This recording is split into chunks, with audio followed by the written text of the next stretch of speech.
José Antonio Piñero es Radioactivo.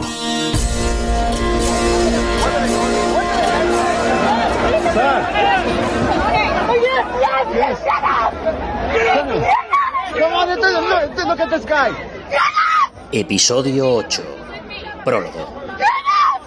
No es habitual entre episodio y episodio que un país cambie de nombre. Desde el 15 de agosto de 2021, la República Islámica de Afganistán se ha convertido en el Emirato Islámico de Afganistán, controlado por los talibanes, fundamentalistas que oprimen a la mujer hasta niveles inhumanos. Si un aeropuerto es ejemplo de orden y modernidad, el pánico visto en las pistas de Kabul, con jóvenes aferrándose al fuselaje de los aviones para huir de su tierra, es la viva imagen del terror, otro éxodo del siglo XXI.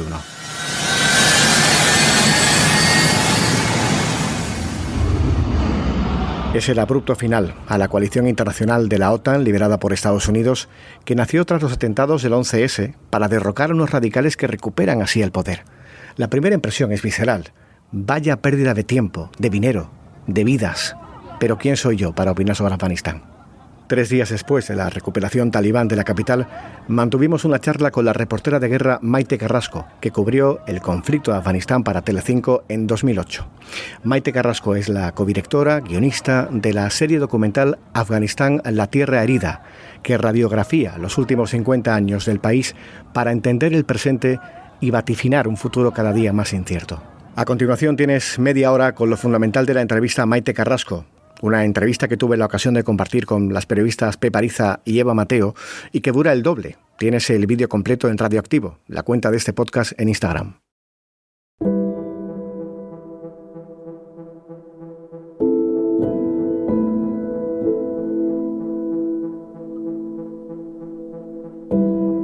Episodio 8. Afganistán radioactiva. Con Maite Carrasco.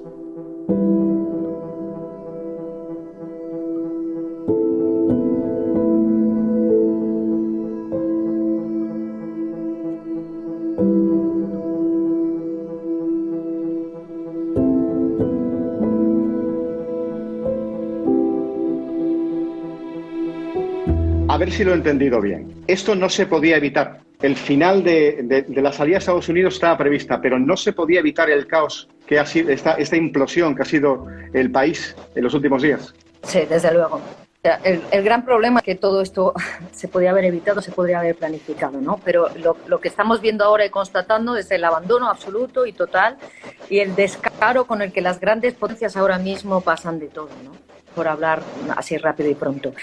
Ha habido un abandono absoluto de la población civil, una descoordinación en la evacuación, como estamos viendo. ¿Cómo pueden las grandes potencias pensar, y ya lo saben ellas, que va a haber un acuerdo o que va a haber algo pactado y que se va a cumplir? Nunca, jamás en la vida se han cumplido los acuerdos en Afganistán. Se cambia de chaqueta corriente. Es como decían los hermanos Marx. Tengo unos principios, pero si no te gusta, mañana los cambio. En Afganistán las cosas, la historia ha demostrado que es así.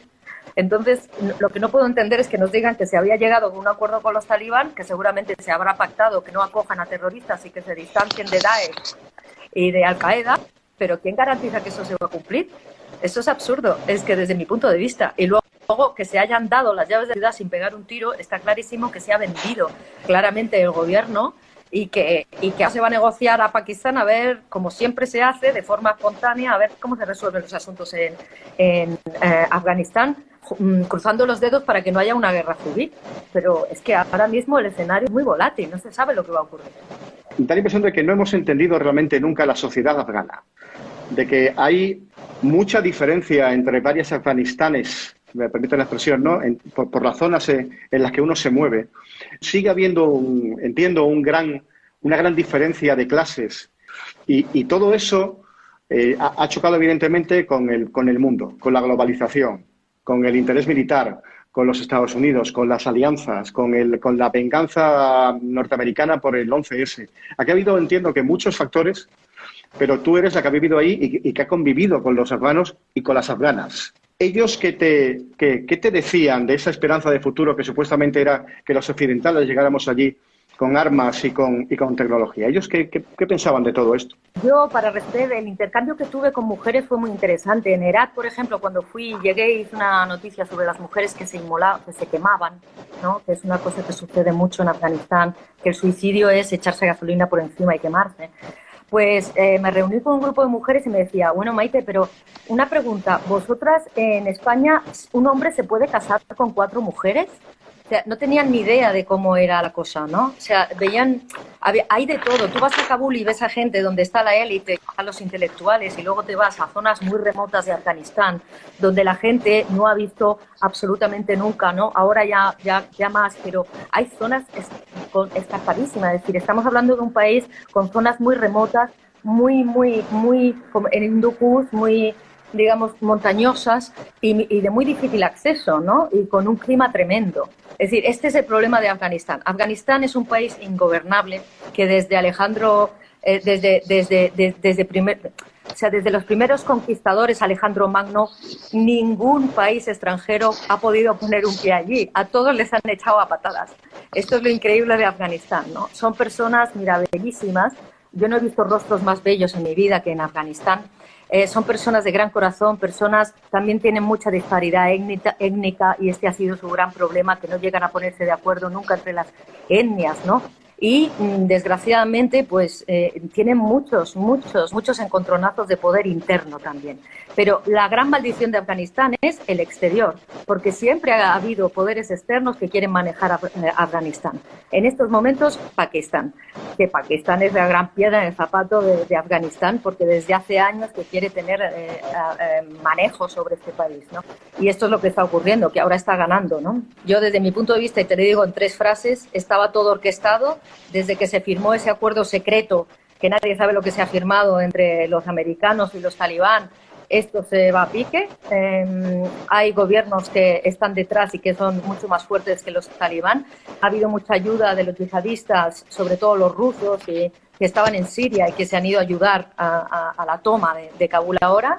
Y lo peor está por venir. Vamos a ver, hay 3 escenarios posibles. Uno, que los talibán se queden en el poder. Otro, que haya guerra civil. Y el tercero, pues que haya un status quo, ¿no? Pero que haya terrorismo y que la cosa se descontrole. Entonces, para mí, ninguno de estos escenarios es bueno. Nada de lo que pueda ocurrir ahora en Afganistán, pues puede ser bueno. Me gustaría saber cómo ves tú el presente y el futuro de esa generación de mujeres jóvenes que han vivido en los últimos años, o sea, que no conocen, digamos, los peores años, los años de los talibán, ¿no? Que ahora llevan 2 décadas, que son veinteañeras, que en algunos casos, porque decía también que la situación no tiene nada que ver en las zonas rurales de ese país, como en la mayoría de los países, claro, con las zonas urbanas, con Kabul y tal, con el acceso de las mujeres a la universidad o al empleo. Pero estas mujeres que sí han tenido oportunidad, también hay que decir que creo, por los datos que he visto, que en muy poca medida, creo que he visto que unas 41.000 mujeres, ¿no?, son universitarias. Vamos a ver, o sea, estamos hablando de un panorama bastante desolador en cualquier caso, ¿no?, con talibanes o no, en lo que se refiere a la igualdad de género y a los derechos de las mujeres. Pero, ¿qué es lo que va a pasar con estas mujeres jóvenes? ¿Crees que se van a someter a las directrices, a las normas de los talibán? ¿Van a dejar de ir a la universidad? ¿Van a dejar su trabajo? ¿Van a cubrirse? Pues los talibanes, estos 2.0, como se presentan, ¿no?, dicen que van a dejar a las mujeres trabajar, pero todos sabemos que no va a ser así, ¿no? Claro, yo le recordaba a un periodista que me ha llamado esta mañana que yo también entrevisté a un talibán en Mutawakil en el año 2008, es decir, ellos son muy listos, ya saben cómo usar los medios, o sea, esa no es la cuestión es lo que hacen de puertas para adentro, de puertas para afuera van a decir misa, pero de puertas para adentro van a hacer lo que quieran, incluido cuando se vaya el último soldado que hay allí o la última cámara, van a empezar a hacer lo que le dan, y no son angelitos, y no van a garantizar un gobierno inclusivo, como se ha dicho ahora. Es que eso lo veo muy difícil, porque si implementan la Sharia tal en el sentido más estricto, pues estará el burka y estará la casa como una prisión para la mujer y estará que las propias mujeres no van a ir a trabajar por miedo. La única salida que le queda a las mujeres es salir de allí. El resto será volver a la Edad Media, ¿eh? Y sobre la generación que me preguntabas de mujeres jóvenes, he conocido a muchas sí, que iban a la universidad. Claro, que Kabul es una élite, es la élite y son los intelectuales que ahora tienen mucho miedo. Pero por todo el país, mucho en el norte, la generación nueva de mujeres, conozco muchas que hacen documentales, cineastas, músicas, mucha gente que tenía una ambición profesional y lo veían muy claro. Pero claro, los últimos años ya han visto y han dado salida en el exterior porque ya han ido viendo que eso no iba a ser posible. ¿Tú crees que la gente que está ahí dentro ya sabe desde hace mucho tiempo que no hay futuro? ¿Por qué si no se echarían a la mar y morirían como los hemos visto morir en barcos llegando a Grecia? Son afganos. Es que esto no ha empezado de ayer. O sea, que el problema se va a agravar para las mujeres, pero no es que antes estuvieran tampoco mucho mejor, ¿no? Las mujeres siempre son dobles víctimas en Afganistán y con esto no, o sea, me gustaría que también los hombres van a sufrir también, es decir, van a tener más libertad para trabajar y todo, pero los hombres que hay ahora tampoco quieren a sus mujeres en casa. Es que la nueva generación de hombres que hay ahora tampoco tienen la mentalidad de los talibán, muchos de ellos. Hay que comprender que es una minoría en muchas zonas, incluso los mismos no quieren a los talibán. Es decir, que hay muchos hombres que no están de acuerdo en absoluto con esto y que van a sufrir de estas políticas que se van a implementar ahora, ¿no? Que son, como digo, medievales, ¿no? Y las mujeres han sido doble víctimas todo el tiempo en Afganistán, en los últimos 40 años. En la época del rey Shah que os comentaba, pues fue una época de casi mágica, ¿no? En la que podían poner falda, iban a la universidad, había guateques en la azotea del Hotel Intercontinental, iban allí todos los franceses y alemanes a fumar porros en la Ruta de la Seda, era maravilloso, pero luego tuvieron con la Unión Soviética también tiempos de libertad porque podían ir a la universidad, podían ir, ahí se crearon muchas médicas, estudiaron allí como Sima Samar, que sale en la serie, que es una que fue la primera ministra de la mujer con Karzai. Son mujeres de esa época, que fueron universitarias entonces y que ahora tienen hijas de la edad 40 o 50 años que se van a ver en un retroceso brutal, ¿no? Y luego fueron víctimas durante la guerra civil, porque con los mujahidín, cuidado, con los mujahidín no eran mejor que los talibán. Los mujahidín ya querían a las mujeres en casa, los mujahidín tapaban a las mujeres, los mujahidín violaban a las mujeres antes de que llegaran los talibán. Y cuando llegaron los talibán ya fue peor para ellas, pero por lo menos no las violaban, ¿sabes? Los talibán trajeron seguridad para las mujeres. Y en el momento después del 11S, pues sí que han tenido un momento próspero, la verdad, sí que han tenido pues unos años maravillosos en los que han podido ser más o menos libres. Todo el pueblo afgano. Cuando dicen que hemos fracasado en la misión, bla, bla, pues yo creo que no hemos fracasado tanto porque han tenido un momento de paz, han tenido un momento de relativa paz, aunque la corrupción, como digo, y la inseguridad han sido constantes. Pero ha habido pues esa nueva generación que ha podido crecer en paz en Afganistán al menos. Pero ahora les hemos abandonado. Les hemos dado 20 años de relativa paz. Es que yo pienso una cosa también, hay dos puntos de vista aquí. Uno, que no se puede tutelar un país durante 100 años. Es cierto, nosotros no tenemos recursos. España, en Polonia, no sé, cualquier país, no tiene recursos para estar permanentemente tutelando a otro, eso es cierto. Estados Unidos tampoco. La opinión pública americana tal vez tampoco, porque ellos ahora con el COVID sobre todo, pues ven una gran crisis por delante, ¿verdad? Ya también, ¿no? Entonces todo el mundo en sus países dicen sálvese quien pueda, ¿verdad? Y entonces dices, no, en tiempos de crisis no se puede ayudar a nadie. Este es el gran problema, de Afganistán, que Afganistán también lleva tutelado y bajo la batuta de otros países tantos años, ¿verdad? Y logran ponerse de acuerdo. Ellos son los que se tienen que poner de acuerdo algún día, dejar de guerrear, pero es imposible. Y los únicos que sufren es el pueblo afgano, los civiles.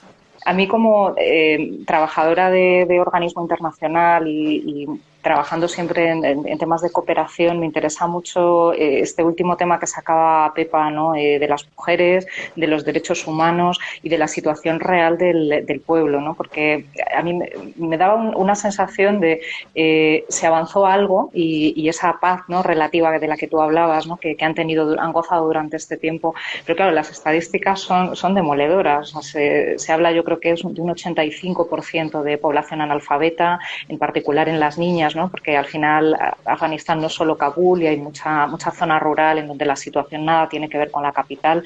Creo que es el segundo país con la mayor emergencia alimentaria que se declaró la FAO a principios de este año, uno de los países más golpeados también por la pandemia, la debilidad institucional y de las instituciones que bueno ha sido evidente, falta de gobernanza. Entonces, al final, ¿en qué se avanzó? ¿Qué situación real tenía la población durante estos años? Me parece sobre todo que ha sido como una oportunidad perdida, ¿no? De 20 años en los que se ha armado al país, se ha intentado, ¿no?, formar un poco al ejército, pero ¿en qué ha quedado para la población todo esto? Y sobre todo, lo poco que se había avanzado, volvemos a 20 años atrás en el tiempo, volvemos a la casilla de salida, de verdad. Para esto ha servido todo el sufrimiento, todo, ¿no? Entonces, bueno, es un poco una reflexión y también compartir contigo cómo lo ves tú que has conocido el Afganistán de estos años, ¿no? Si realmente se había avanzado algo y si todo eso volvemos al punto a la casilla de salida casi, ¿no? Creo que estamos en un escenario completamente distinto en el que Estados Unidos ya no es el gendarme del mundo, ni lo quiere ser. Estamos en un escenario en el que después de las revueltas árabes pues hemos visto países donde se ha ayudado a la insurgencia como Libia y luego ha acabado siendo un dispero y nos hemos ido sin solucionar los problemas que tenían que solucionarse. Pues mira, Libia es un buen ejemplo. Libia es un ejemplo pequeñito de Afganistán. O sea, Libia fue una intervención que se hizo, que duró pues lo que duró, y Afganistán 20 años. Pero yo creo que no es algo nuevo, ¿no? Yo creo que esto ya viene pasando en el mundo desde hace mucho tiempo. Lo que está pasando en estos momentos, y lo hemos comprobado después de la guerra de Siria, es que hay un absoluto... hay una puta falta de respeto por los derechos humanos y los grandes gobiernos occidentales no tienen ningún reparo en decirlo y en llevarlo a cabo. La única persona que a mí me merece respeto es Angela Merkel, que es una persona que es la única que ha aceptado refugiados y que se le ha visto una mínima humanidad en este asunto. Pero el resto de gobiernos, cuando Merkel no sé qué va a ser del mundo, ¿no? Porque pues tampoco la vamos a poner como la gran salvadora, pero creo que ha hecho gestos, ¿verdad? Siendo del partido político que es. Y otros gobiernos que son que se supone que son más abiertos en el tema de los refugiados, pues se han mostrado mucho más cerrados, ¿verdad? Con más políticas de derechas, digamos, de cierre de fronteras, que es lo más interesante. Entonces estamos asistiendo en unos momentos muy extraños y tristes, y nos traen grandes oscuridades para el futuro, lamentablemente. O sea, yo no tengo buenas perspectivas. Creo que el abandono y estas grandes crisis de refugiados, la de los sirios es la mayor del siglo XXI, nos van a traer grandes consecuencias. Y ya lo estamos viendo en el tema del terrorismo.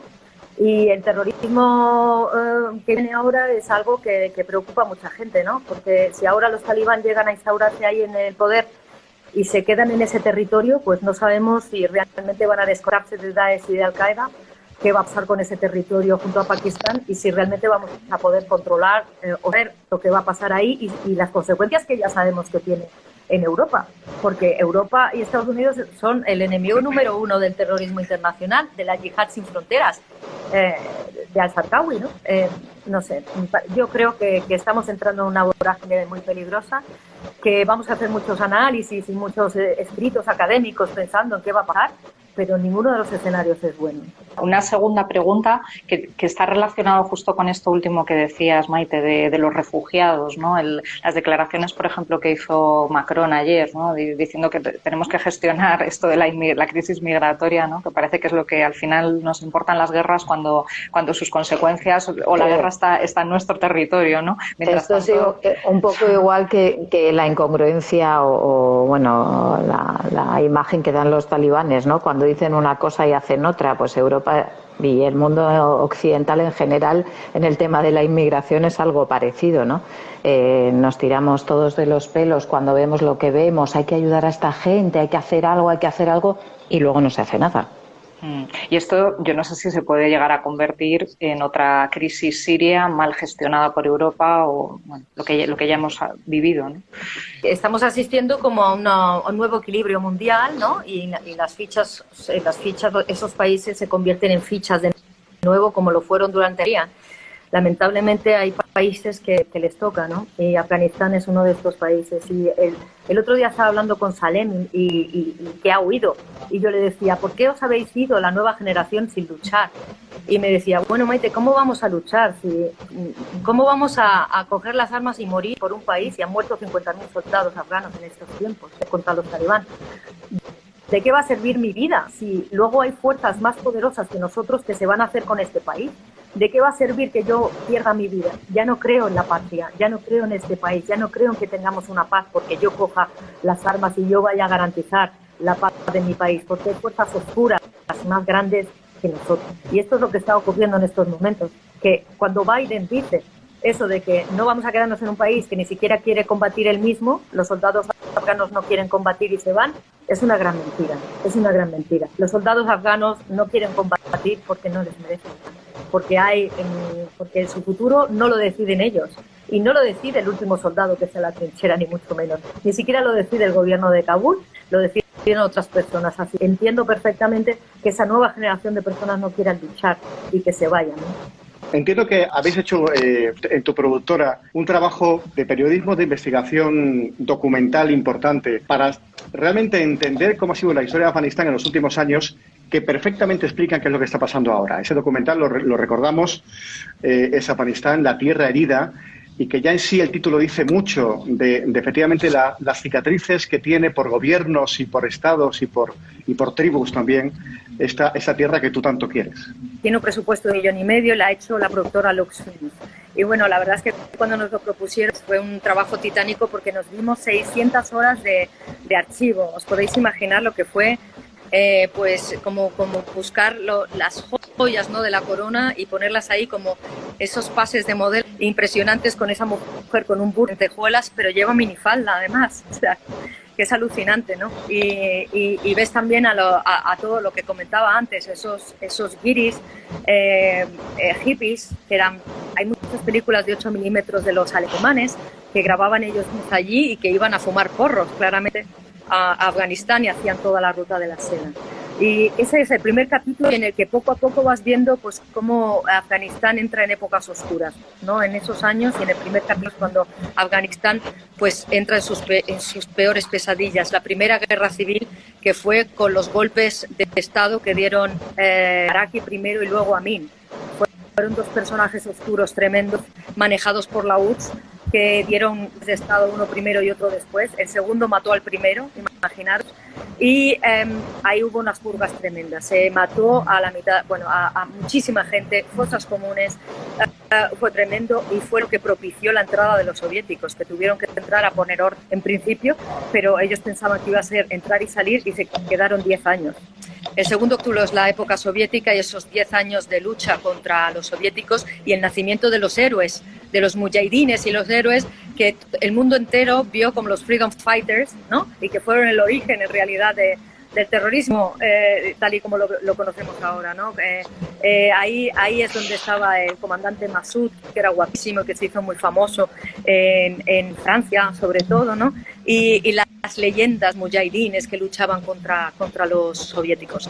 Y es un episodio muy interesante, es que la verdad es que ver la historia de Afganistán y ver cómo el final y la salida de los soviéticos recuerda mucho a lo que está pasando ahora, porque salieron los soviéticos entonces y fue el caos. Se van los soviéticos, abandonan Afganistán después de 10 años, ¿y qué sucede? La guerra civil, porque entonces todos los señores de la guerra que habían participado en la guerra dicen, oye, que yo he sufrido 10 años, pero quiero mi parte del pastel y quiero tener el poder.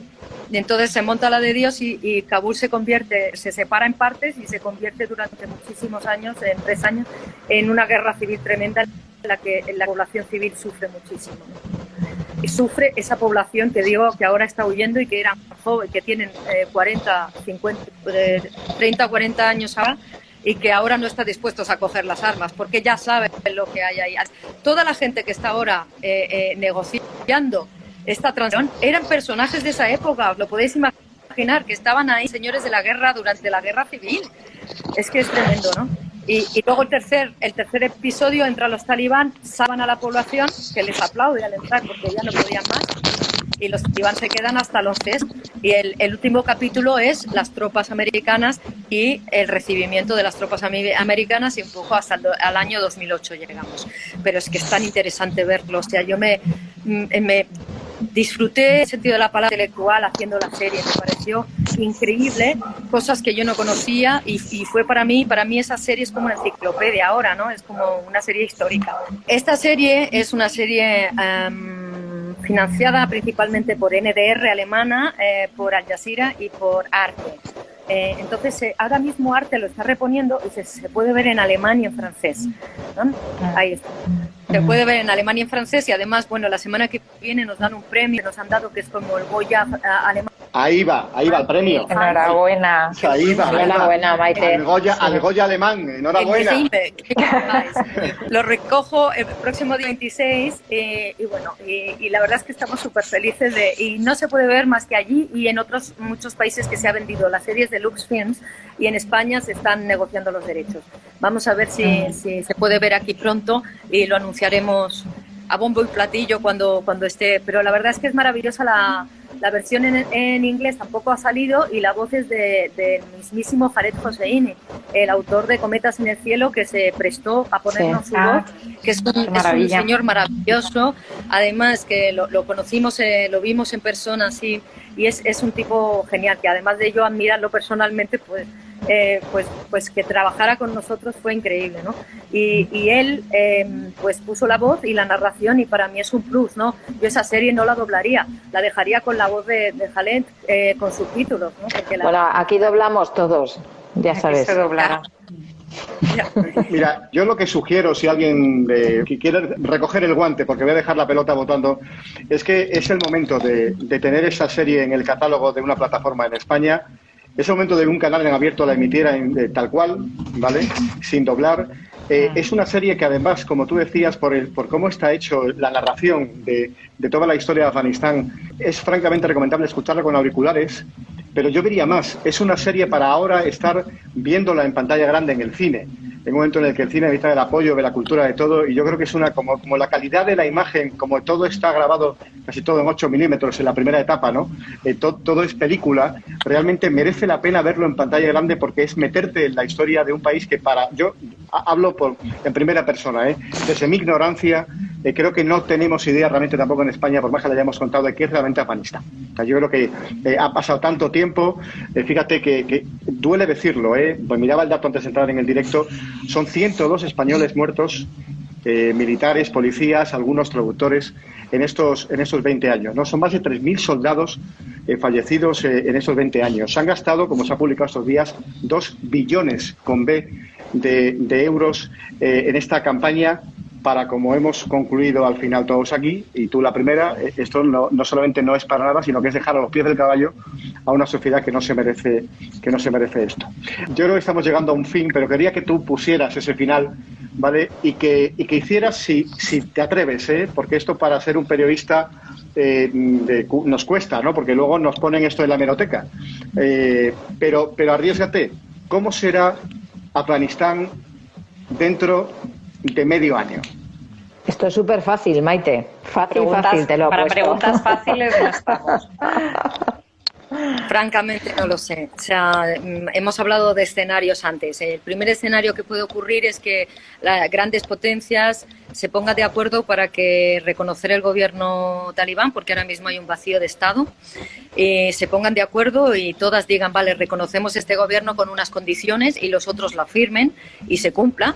Y entonces, bueno, tendríamos un escenario como en el de 1996-97, o sea, un Estado en el que la población civil va a vivir en plena Edad Media, una involución absoluta, pero con paz, porque no habrá guerra civil y no habrá derramamiento de sangre. Y por supuesto, los talibán firmando que no habrá purgas y que no se va a entrar casa por casa a matar a aquellos que han trabajado para el enemigo, ¿no? Para todos los que estaban trabajando para el gobierno, ni las mujeres que se han destacado, que son feministas, etcétera. Que va a haber protección para ellas.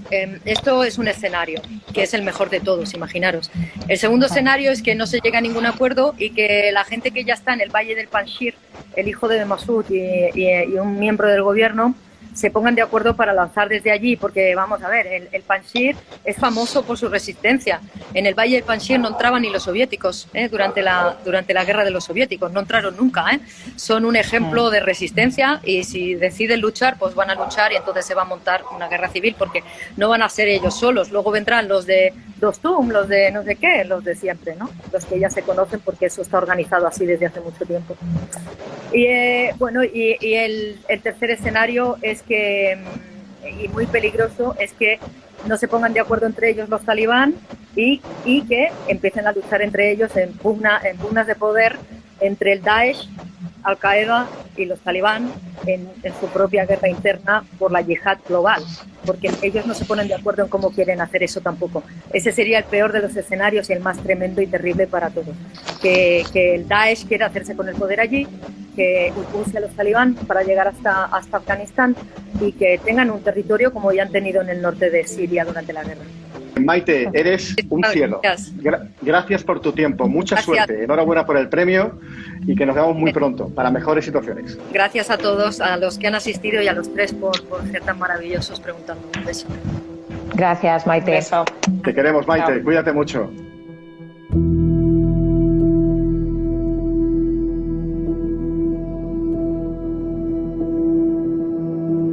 Radioactivo.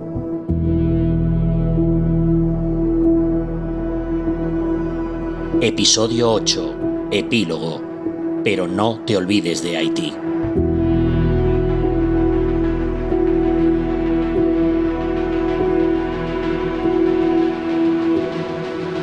El terremoto político y social en Haití es permanente, hasta que la naturaleza pone a la isla en su sitio. Después de 11 años, el suelo volvió a temblar en el país caribeño el sábado 14 de agosto de 2021. Cuando grabo el cierre de este episodio, los muertos son 2.200, los heridos 13.000 y 55.000 las casas que se han venido abajo.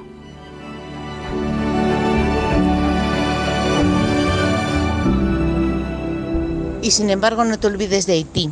Soy Alida Giuliani, periodista internacional de la agencia EFE.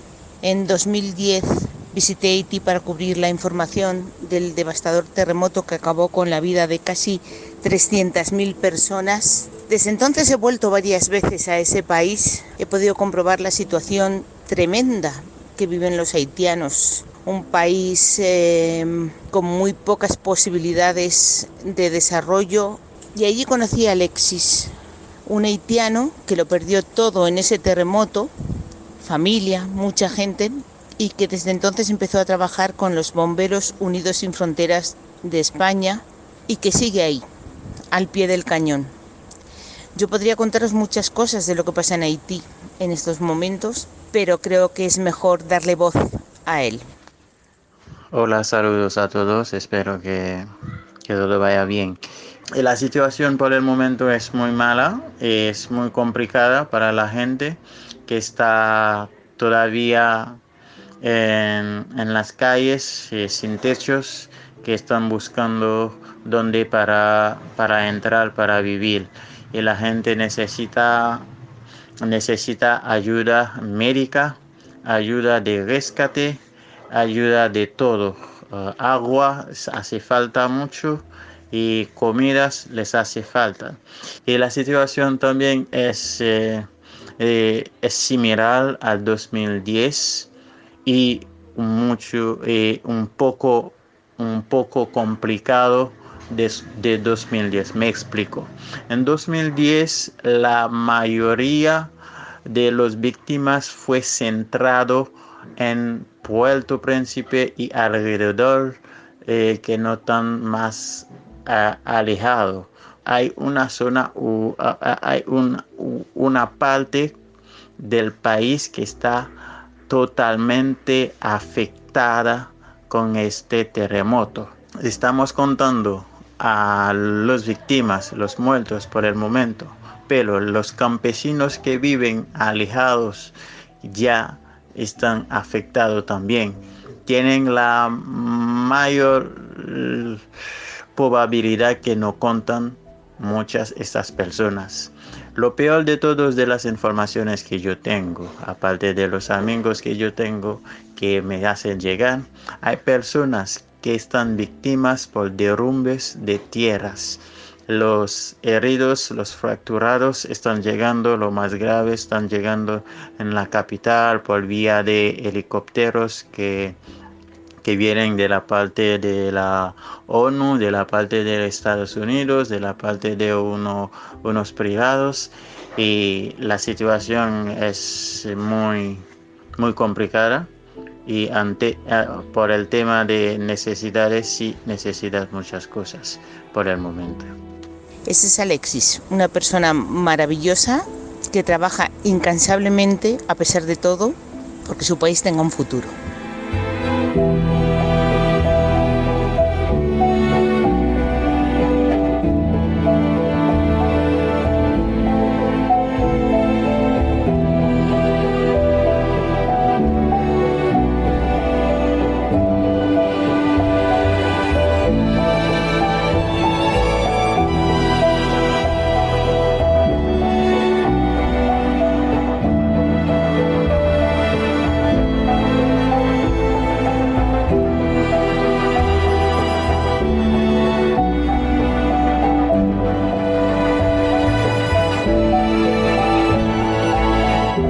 El episodio 8 ha sido posible gracias a Pepa Ariza, Maite Carrasco, David Carvajal, Aliva Giuliani, Alexis Marquinsi, Eva Mateo y Juan Ochoa. Si quieres sumar tu opinión a este podcast, grábate una nota de voz en el WhatsApp 670 78 40 65 670 78 4065 o entra en la página web radioactivo.es. Salud y suerte. José Antonio Piñero es radioactivo.